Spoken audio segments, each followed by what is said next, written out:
সন্ধে ৬টা বাজে আর আমি আমার বরের জন্য চা বানাচ্ছি। আর আমাকে না দেখতে একদম ঠিক ভূতের মতন লাগছে, তাই না বলো?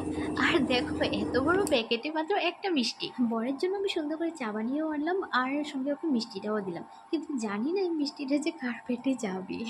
তিথির খাকের মতন বসেছিলাম জানো তো এই মিষ্টিটা খাওয়ার জন্য।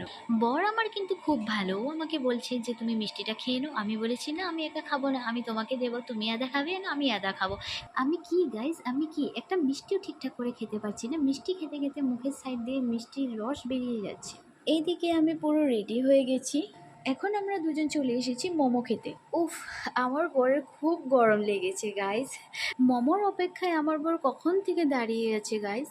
ফাইনালি হাতে মোমোটা চলে এসেছে, আহা কি দারুণ! আর মোমোটা যা ছিল না গাইস, মানে বলার মতো না, অসাধারণ টেস্ট। যেহেতু অনেকটা গরম পড়ে গেছে আর মোমো খেতে খেতে আমার এতটা গরম লেগে গেছিল না কি বলবো।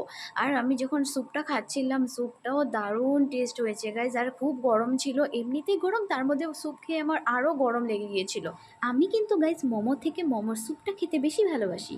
তো গাইস এখন আমি স্যুপ খেতে থাকি, ততক্ষণে তোমরা আমার চ্যানেলটাকে সাবস্ক্রাইব করে দিও। টাটা।